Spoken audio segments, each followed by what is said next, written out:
Hi everyone. I'm Muskan. I'm part of the growth team here at Vimo.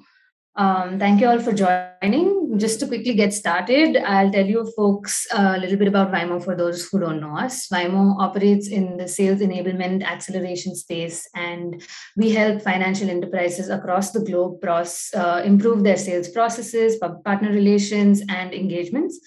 We've worked with over 60 plus leading enterprises like Clix, Mahindra Rural, FE Credit in Vietnam, HDFC, and Berkshire Hathaway in the US. Moving along, I'll give you a little bit of context on what today's discussion is going to be about. We know there are multiple market factors, including the uncertainties caused by COVID, that have resulted in an increased importance of the collections use case for several lenders. And it is critical for banks and non-bank lenders to identify the need for tightening their collections processes, why it is important to digitize their collections channel, and what the future of collections looks like. To discuss all this, today we have Vishal. Vishal is an ex-banker with over 19 years of experience in retail banking, especially debt servicing and portfolio management across retail products. He is an out-of-the-box thinker focused on developing debt services, architecture for retail products, and driving key portfolio performance indicators. Currently, he is the head of collections at Clix Capital, and he for the retail portfolio. And prior to this, he was working at ICICI, and he also briefly worked at Airtel. Along with Vishal, we have Varun from Vimo. He's the head of industry solutions, and as a part of his role, he leads industry initiatives where we interact with stakeholders from the community to enable knowledge sharing along with networking amongst peers.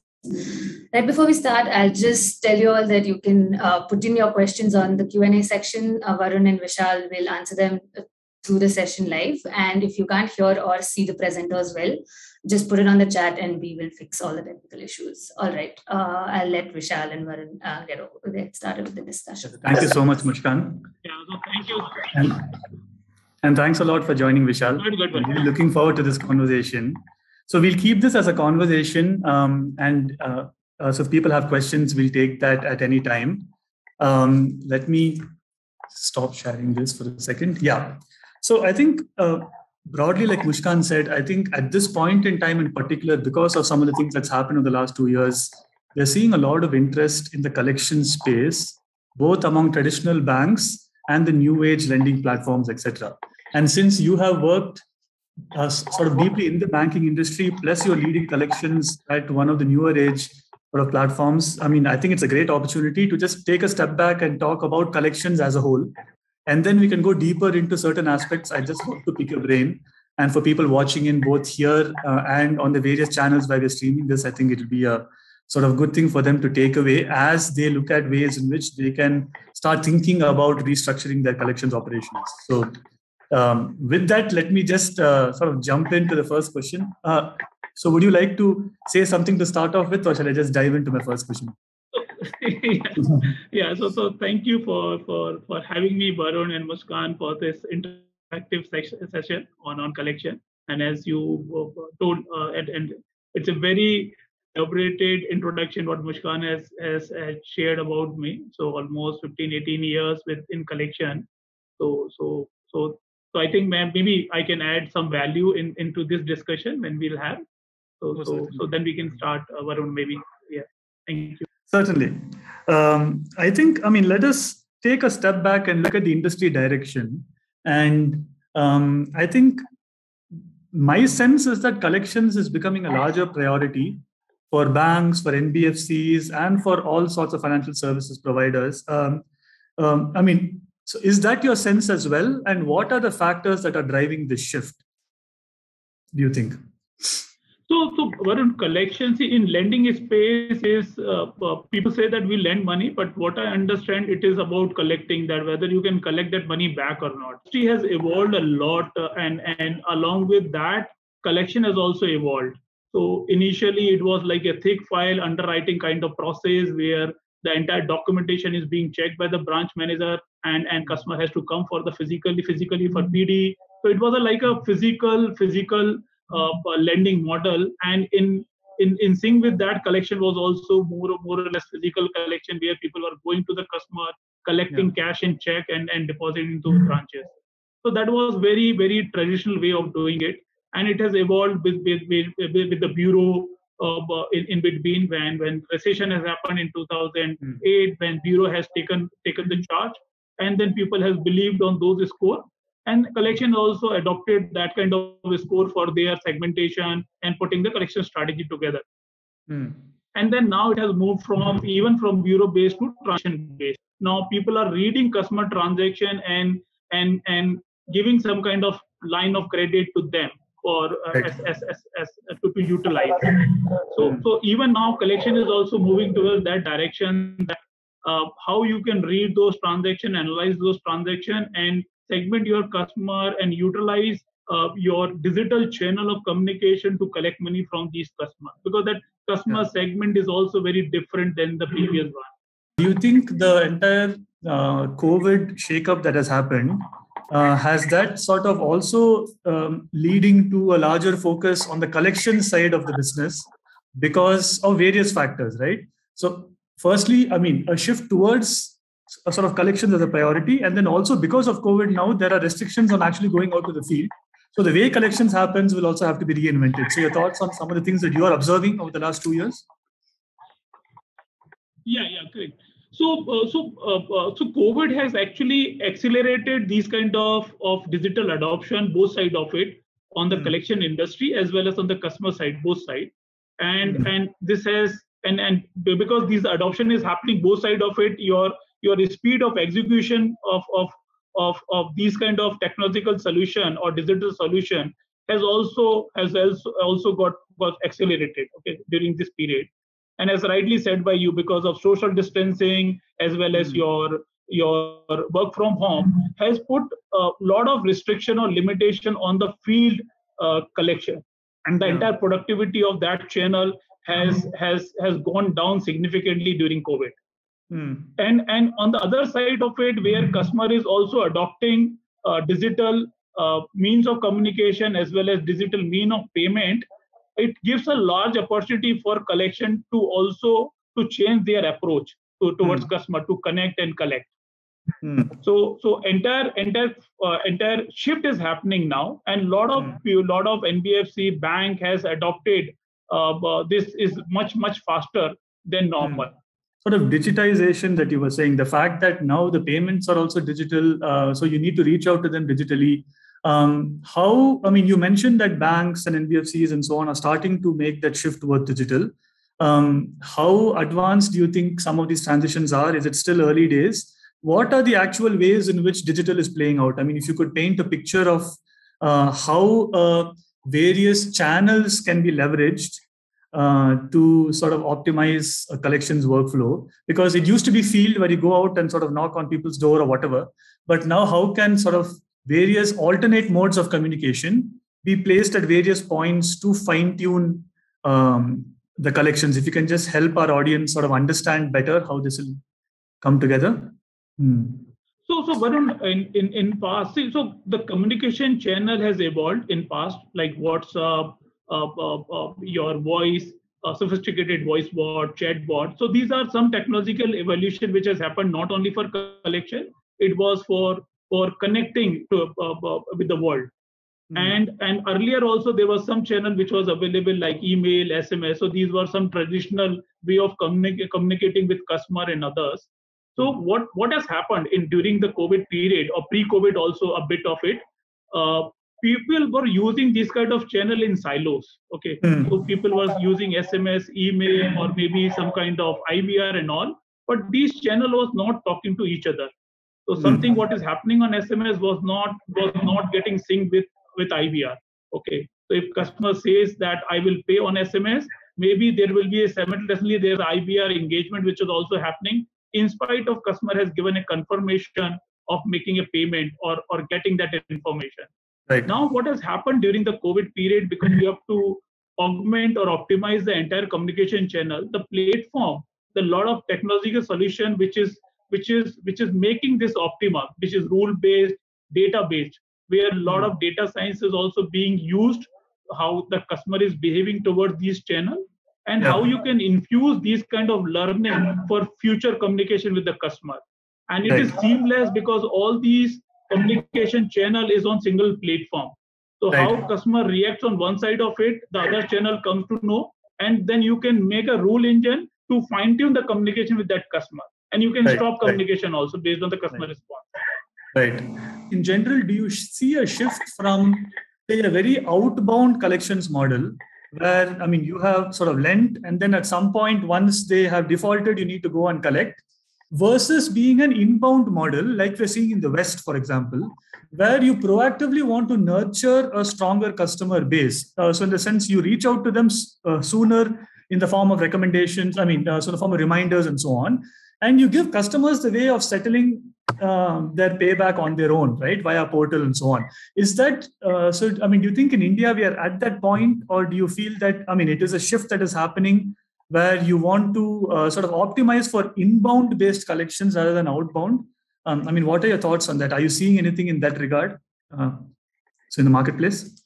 So Varun, this is the shift which is happening, because as I said, now we have moved to score-based underwriting to a transaction-based underwriting, or in future maybe behavior-based underwriting, where you cannot have that kind of model where you are collecting EMI once. Okay, it is not like a monthly EMI kind of concept where there can be like a credit card kind of concept where you can utilize that money, pay as per your convenience in parts and all. So that kind of shift is happening in the industry. So on the once that shift will happen on the acquisition side of it, parallelly the shift will happen on collection side of it, because otherwise collection, if you can't make that shift towards in collection, that model of lending will fail, of transaction based lending. So shift has to happen, and people has to get aligned. The guy who will align faster, they will have a lot of new product to give it to customer and service them little better, okay, than others. And those guys will have little advantage like Paytm or Facebook or Google Pay, and all these guys will take those advantage. So being a bank or NBFC, you have to have into that kind of category where you can fight with this kind of big fintechs. Okay. Right. And these shift, as you said, these shift will happen only when you understand customer better, customer preferences better, rather than just treating this as a customer only. That customer has taken a loan. You need to understand each and every customer differently, because each and every customer preferences will be different. Somebody would like to get connected on SMS, somebody would like to get connected on WhatsApp, and so on and so forth. And somebody would like to pay through wallet, somebody would like to pay through NEFT, somebody would like to go direct to go into branches and pay. So all those understanding of the data and the customer segmentation is very important in times to come.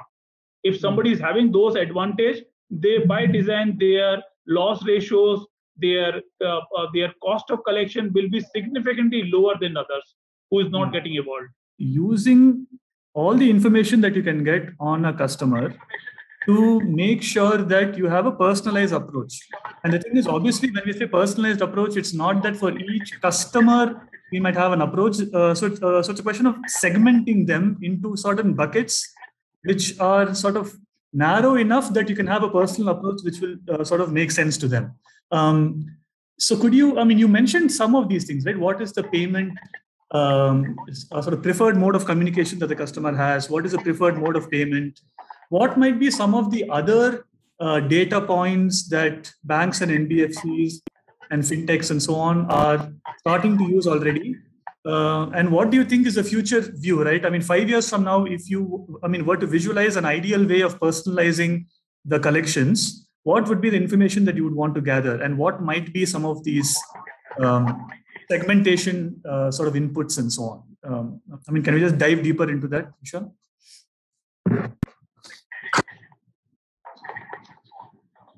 Yeah. So, Varun, it is collection has also become a science now. The way lending evolved over a period of time, collection has also become a science. And if you have a lot of data point on the customer side of it, like onboarding, when you are onboarding a customer, you are capturing a lot of data related to income, as well as their asset, what customer is having, and all this stuff.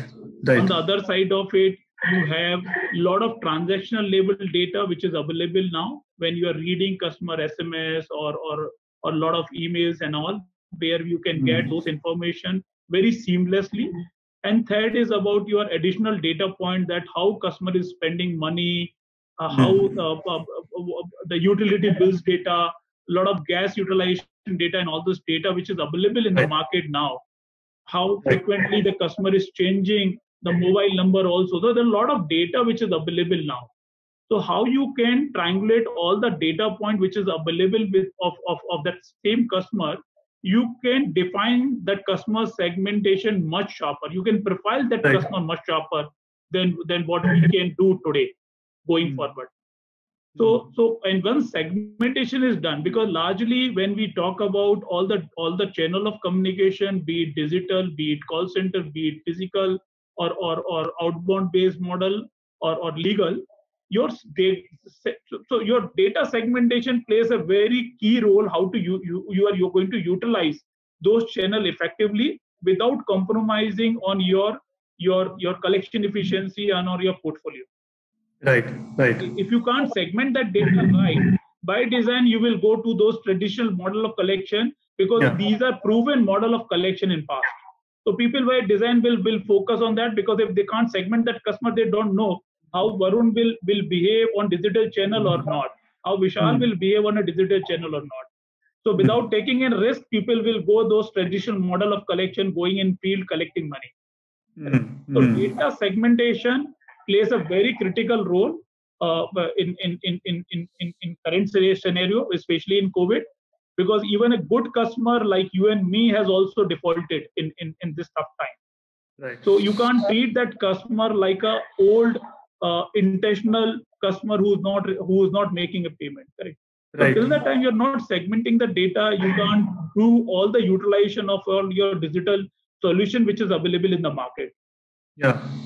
And on top of segmentation, and so it's also important that the solution that you're using has the flexibility to change approaches based on certain macro signals that might be coming, for example. I mean, so it should not be too rigid saying this is how it should happen. I mean, I'm just wondering, so for example, let us say there is some large market shock that has happened, and COVID was one of them, and it might be anything else, which might impact the sort of potential of paying back for a segment of the population. We should be flexible enough to say, okay, let us change our settlement algorithms. So, I mean, instead of saying, you need to reach out to them 3 or 4 times and push them and then sort of offer a settlement, we can maybe sort of do something more creative and sooner. So the flexibility in being able to shift approaches sooner rather than later based on both the macro signals and also the personalized data that you have for each segment. I think that would be interesting, right? Yeah, and I think I'm so just making notes on some of the things that you're saying, because it's really interesting. And one of the things that I wanted to do to sort of round up this conversation towards the 40-minute, 45-minute mark was to say, based on all that we spoke about, what would an ideal solution look like, right? For the people listening in, many of them might be sort of figuring out, what they should do for collections, and they might be looking at solutions out there and so on. And purely from what would a good solution and a futuristic solution, what would the components of it be? And some of the things that I made note of over here was, and I'm just sort of putting a pin on this, and we'll come back and maybe summarize. One is the ability, of course, to have this cross-channel communication, which can be laid out in playbooks, which is consolidated on one platform. So people are talking to each other on the same platform across these channels. The ability to have data come in from various sources, which can then be used in the form of a rules algorithm, which can then segment customers into sort of very scientific buckets where you can have personalized approaches. The flexibility to be able to go and change these approaches from time to time. And also one thing that you mentioned is a lot of the data that we gather which will be useful to determine the sort of collections, bucketing and approach, is the ones that we capture in the lending side as well. It's the ones that we capture in the lending side. So having a seamless sort of link, if possible, between the lending and the collections is important. So it shouldn't be two disconnected solutions. I mean, would you sort of agree with that? I mean, from your experience? Yeah, 100%. So it should be a full cycle, Varun. So once on the lending side of it, and then the data get translated to to the entire life cycle of the customer, be it customer service, be it in default, then collection, and then again that same information should go into your acquisition cycle once again. So this is the full circle, and this circle should keep moving every time. Otherwise, you will not fine-tune your sourcing model, you will not fine-tune your sourcing score, as well as you will not fine-tune your collection model and servicing model. Because it is all about now, the new generation which is coming, it is about experience. Because this is the future borrower for us, the guy who's 22, 25, who's taking a first-time mobile, how that customer is experiencing your service and how you serve that customer seamlessly, that will define that whether this guy will stick to you or not, whether he will move to some other lender in future or not. All this thing will happen once you have the full cycle very seamlessly without impacting your NPA or your write-offs, as well as not impacting the customer experience too. So you have to balance between two sides of it. Otherwise, this cycle, once your cycle is breaking by design, you will spend a lot of money in acquiring a new customer. I was talking about the fact that customer experience itself becomes a factor in collections and not just in lending. So if you don't have a proper journey for the customer in collections, it might mean that you lose out on them. So if you, not showing empathy or personalization based on the broader context, you might lose out in a very competitive marketplace, right? So I just wanted to get your thoughts on that. It's actually a driver of customer sort of acquisition. End-to-end, the customer from acquisition to servicing till collection, it will play a very important role going forward in the competitive market, where you should not lose a good value customer, especially in COVID times where your default rate is not a natural default, that this is the portfolio which is bad. Actually, your customer segment is bad. It is the situation which has made that customer into this situation. So when your default is going 2x, 3x, which means you are losing a good customer in case if you treat that customer the way customer should be treated, and that customer is a good customer, he will get that lending from somebody else in case somebody is not treating them well. So the entire journey in this COVID period, actually people has realized the importance of customer experience. In current world, that feasibility is not there. There's a restriction even today, correct? That you can't go, even customer is not also liking that somebody should come in this time to home. Okay, so customer connect on digital platform will only a chance to collect money, because if you can't communicate with customer, you can't collect money. That's the way mantra is in collection. And if your collection strategy is very rough, that customer will not pick up your second call. He will connect on the first call. If your caller or if your SMS script or your digital engagement is not good, he will not respond to your engagement next time. And you will lose the connect with the customer. And once you lose that connect, you will lose the opportunity to collect also. So overall, in this COVID period, the importance of your communication with customer or engagement with customer has taken a very big importance in this time. And over a period of time, the guy who's giving that kind of experience, they have the better opportunity to collect on the portfolio, as well as those customer is also sticking to those lender. Even they are paying to some of the lender. If you go to the bureau data, you will find a very different way of customer behavior. In some line of trades, in some trade line, the customer is non-delinquent. In some trade line, the customer is already 90 plus. That shows the difference of experience, what one lender is providing comparison to the other lender.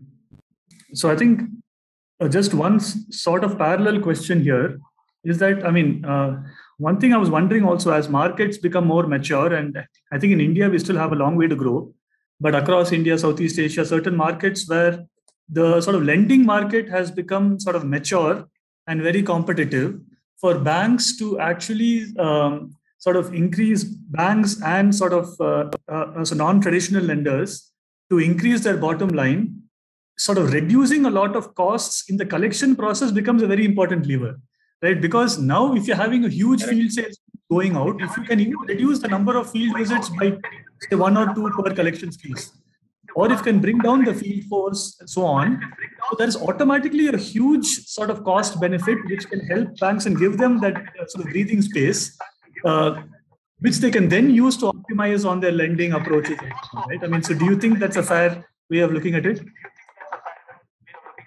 Yeah, correct. So all because what we discussed till now, Varun, we talked about data, we talked about digital capability, we talked about the technological solution on ground also.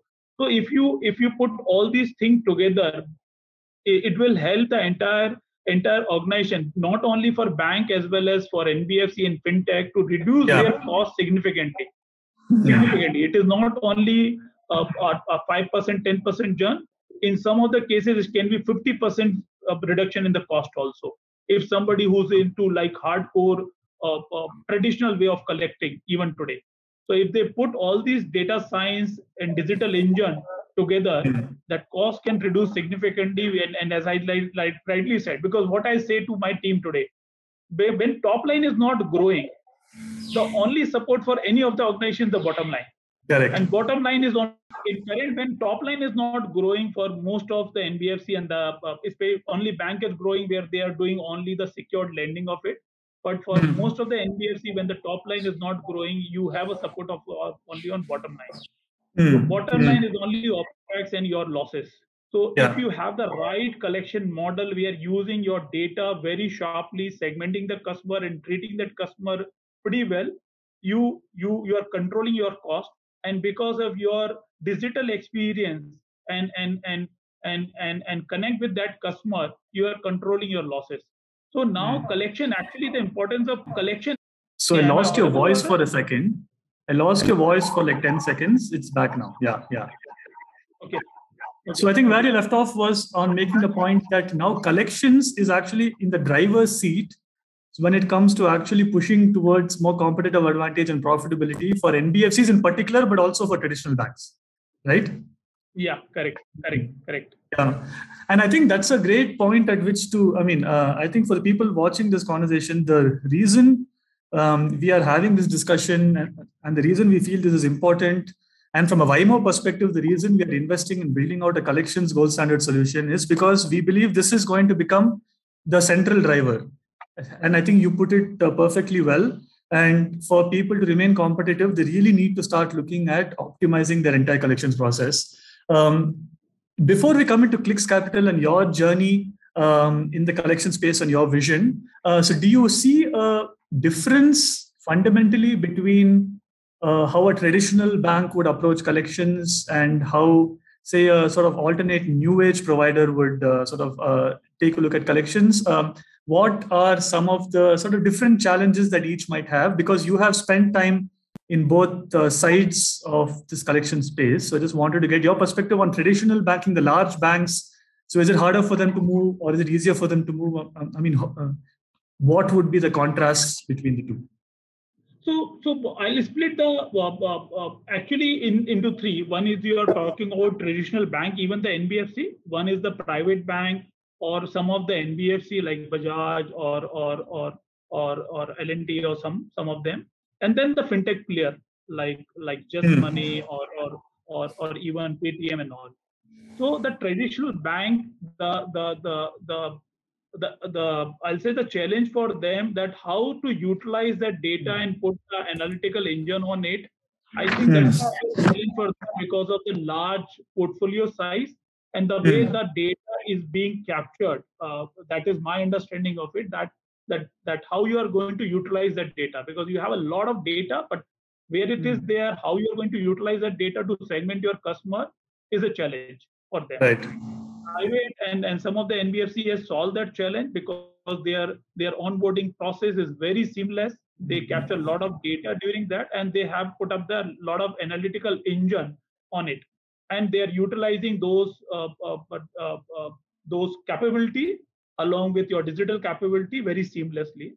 On the fintech, the advantage for fintech is about because their data which is available with fintech is much more than any of the bank, private sector bank, and the NBFC, because they work on the transaction of the customer, like Paytm, who reads your everyday transaction, that how many transactions you are doing. You can crystallize your segmentation. They can crystallize or use the data to fine tune that segmentation much sharper than any of the private bank or any of the NBFC. Right. Because their data point is much stronger, much more, I'll say, transaction driven, rather than only one time, that how many times customer has bound the check, or how many times customer has paid the EMI, what was the date of payment or mode of payment. Here they are reading everyday data. So the advantage for fintech is bit different than the private sector bank and lot of NBFC. And how you can, and if you have to fight with them, then you need to have that kind of capability to understand customer much better by getting a lot of transaction level data, not only your trade line level data. So that is a challenge in each three boxes. Or I'll put the traditional bank, then the private sector bank, and the fintechs. So these are the different advantage what everybody is carrying. Like traditional bank is having a very big advantage of having those branch network where customer can go anywhere, take loan, or make a payment. So the personalized connect, which is there with the branch manager of those customers, they get this advantage. That advantage is not there with fintech, because it is a digital interaction, not a physicalized touch.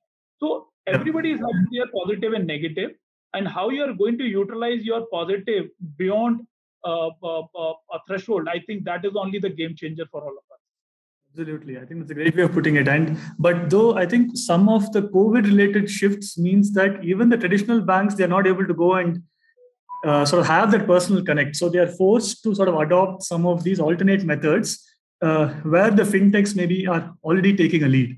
So they're both learning from each other. And in general, I think the industry and the collection space will sort of keep moving in the forward direction because of this, of these learnings, right? And the way they're pushing each other to compete. So we have a question. I will go to that question, but I think it's a very interesting question. But before that, let me just pause on your own sort of journey and vision with Clix Capital. So for people watching, could you just maybe tell a little bit about Clix Capital and the operations that you do, and also the collections sort of vision that you have, and the way you see it shaping up over the next few years? And then I will jump to the question, which is sort of related to that as well. So Clix is a new NBFC. It's a newly formed NBFC in 2016, taken over GE portfolio, and it was like wholesale in nature. And over a period of time, Clix has built the retail franchisee and grown the AUM for last couple of years. And the vision statement for Clix is that we want to become one of the largest digital NBFC in this space. And we want to grow our business, which can be sourced digitally, can be serviced digitally. So that's the way our vision statement is. And in line of that, I joined Clix Capital in mid of 2018, and my vision was also the same, that how I can make the collection approach and framework in line with the company vision statement. That how we can have those digital capability along with advanced analytical backed approach on the portfolio. So that was the way we have put the entire collection framework and approach in last couple of years. And when I joined Clix Capital, I was having three bigger pillars where I was focusing on. One, how you'll prioritize yourself in customer mind. Second, about optimizing your resources, your channel, your cost, everything together. And third was your digitization. These were the three pillars on which we have worked on while we are putting the entire collection approach in the framework. So on the prioritization, that how you are going to prioritize the customer, prioritize Clix in customer mind, that customer should, in case if customer is having a limited money, Clix should be the first priority to pay to Clix. And that will come through your experience, that how you're treating that customer or you have treated that customer in past. Okay, one. and how fast you are reaching to that customer. So whether you are the first in the line or whether you are the last in the line, and that prioritize, how you are going to prioritize, one, on the customer service side of it, that how you are servicing that customer. Second, that how you are reaching to the customer on time, or first. And that will happen once you are segmenting your customer much sharper than others, when you can identify that these are the customer who are very good but having a high probability of non-payment. Can I identify those customer and understand them better and provide the right solution to them? So just you have given an example that customer, like in COVID period when restaurant was not functioning, or even they were functioning with 50% of capacity, how I can provide that solution that you pay 50% or some part of it every day, rather than collecting the entire money in one. So how, but once you have the capability to segment your portfolio, understand customer challenges, then only you can provide this kind of solution to customer, which can help a customer to prioritize you to make a payment comparative to others. So that's the way we have built that entire pillar on prioritization.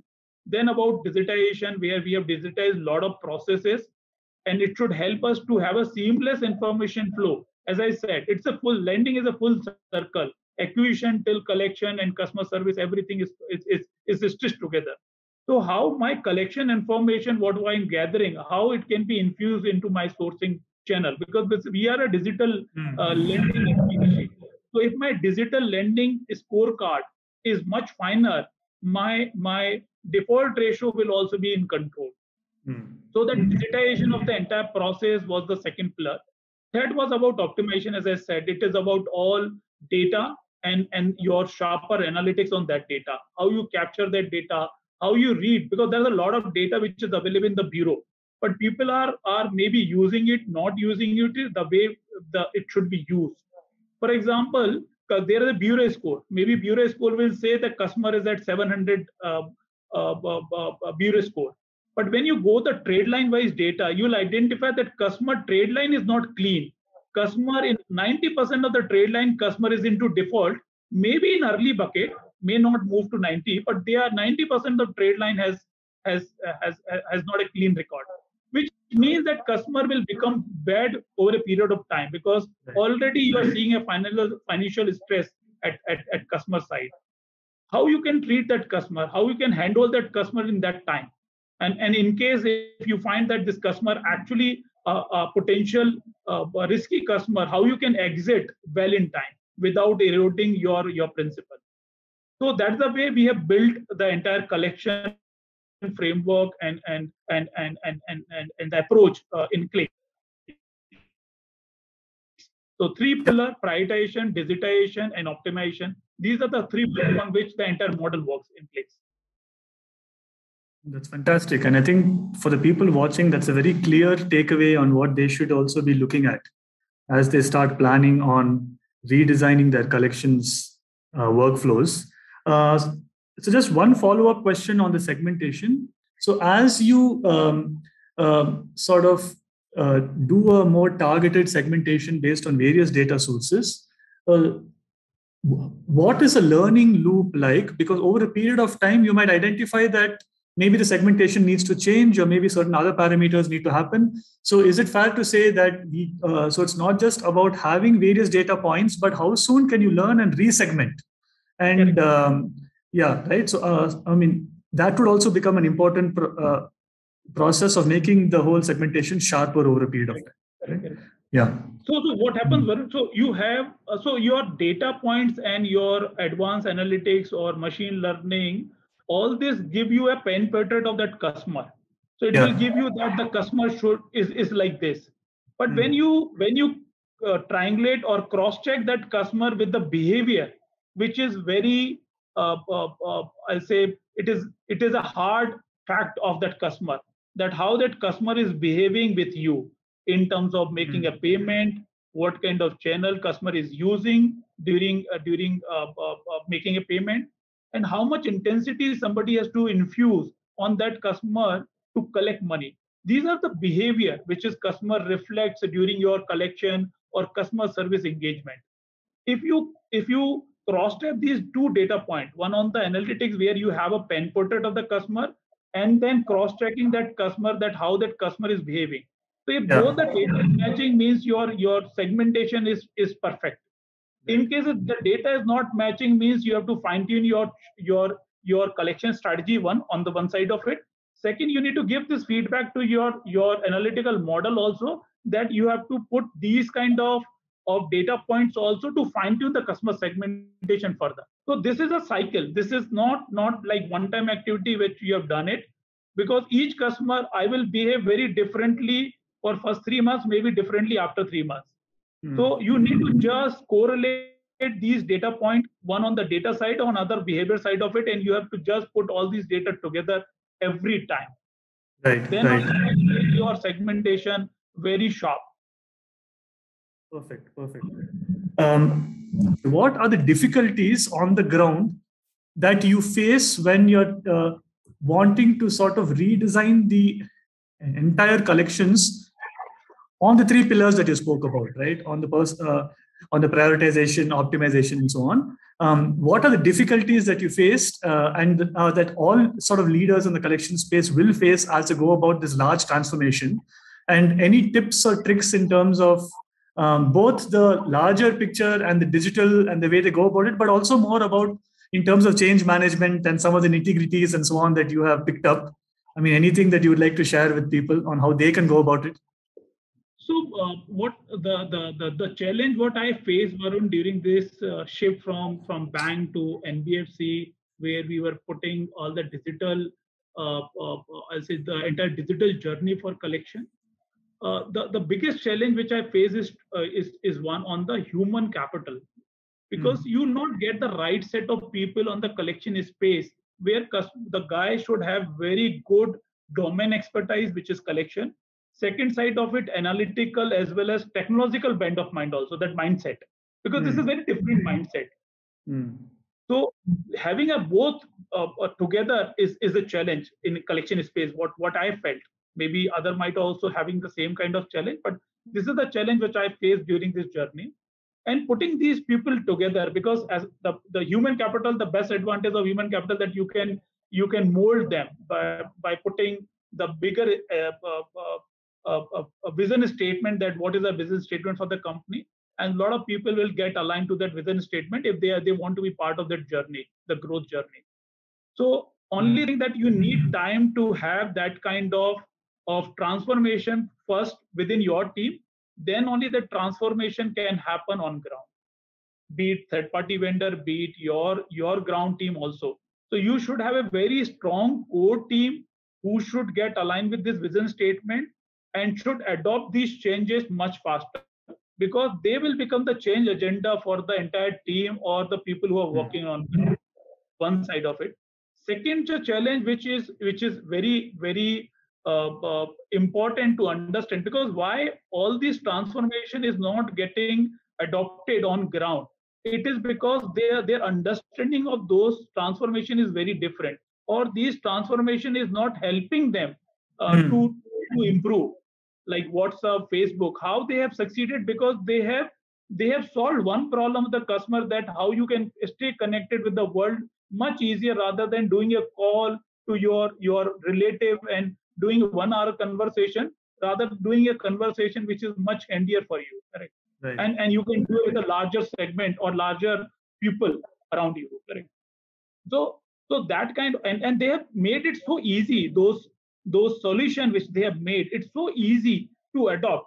Nobody goes and train person for that, how to use WhatsApp, how to use Facebook, how to use LinkedIn. Nobody goes and train. The model is so easy to adopt by anyone, correct? Making a journey, they need to understand, implement, or understand and adopt. So once you have solved that problem by design, all the solution what you are developing will become much effective.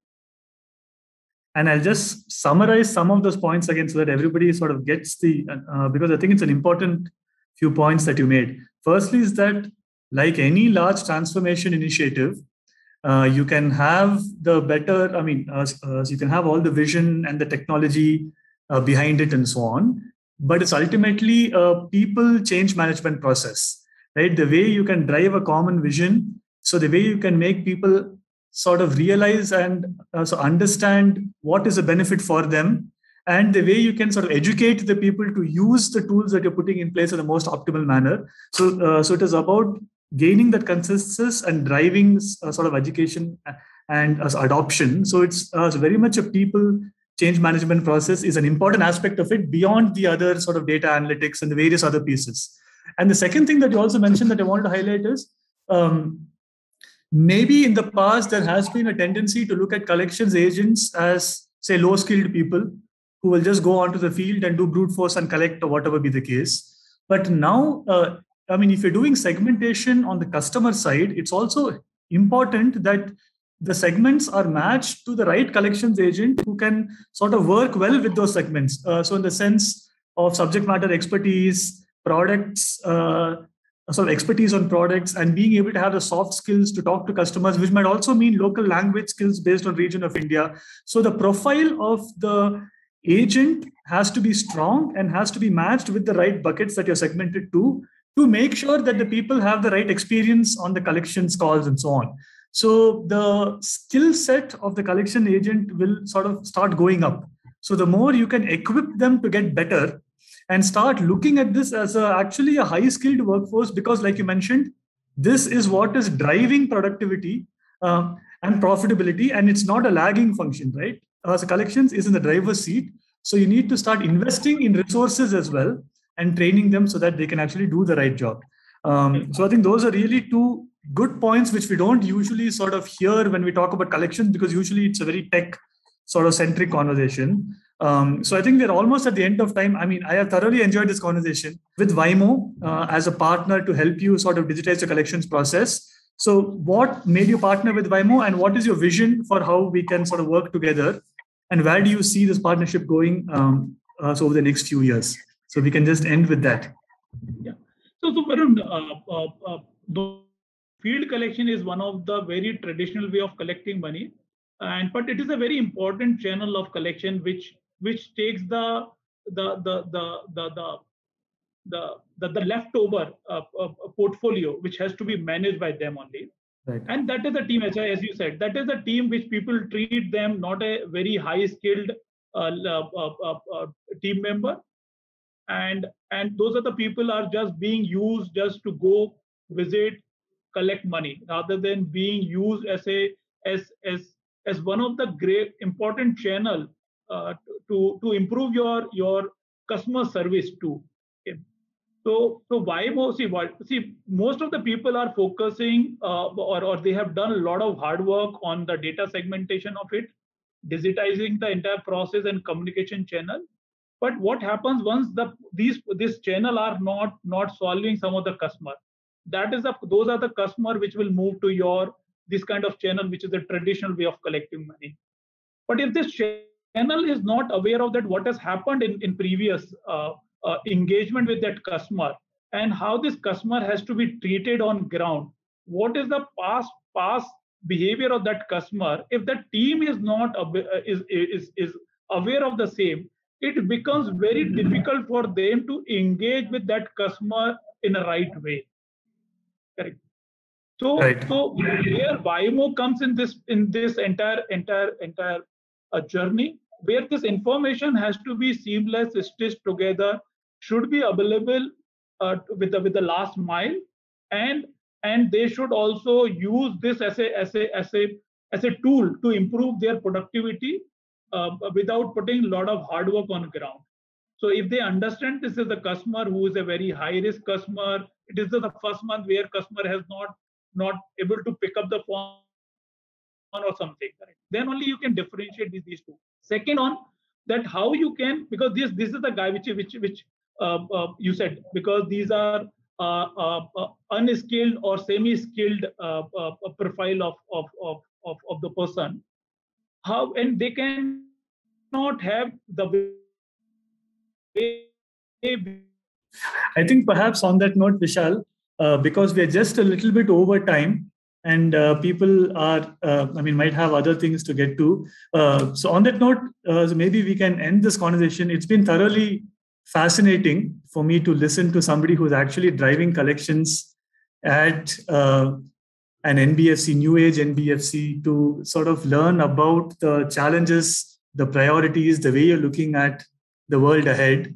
And a lot of my hypotheses were sort of validated, but a lot of new things that I learned, which I think the way you articulated them in particular, with the clarity, I think was extremely sort of valuable for me and for everybody sort of watching it. So looking forward to sort of partnering with you and with Clix Capital over the next few years. And unfortunate that there was some of these internet issues, but it's been a thoroughly fascinating conversation. So thanks a lot, Vishal. And we hope to have you in one of these webinars again sometime shortly.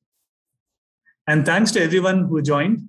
I hope you had a good sort of experience. Do let us know if you have any questions. And in particular, if you'd like to learn more about Waymo's solution for collections, we'd be happy to share more information and do a demonstration.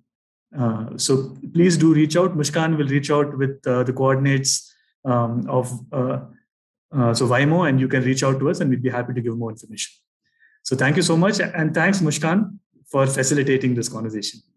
Thank you, Varun, for joining. I think we lost Vishal, a bunch of connectivity issues. I think he's back. Thank you, everyone, for joining us. We will be sending out the recording of the entire session to you, so you can refer to it offline. And whatever email comes to you, you can reply to that if you want to have a one-on-one conversation with either Vishal or Varun. If you have any doubts about Waymo at all. I think Vishal is back. Vishal, thank you so much for joining us. The conversation was amazing. I think people who joined got amazing insights from you and got to hear a lot in detail about how collections is working and what the future of collections looks like. So thank you so much for joining this conversation. Thank you, Muskan. Thank you, Varun. Thank you, everyone.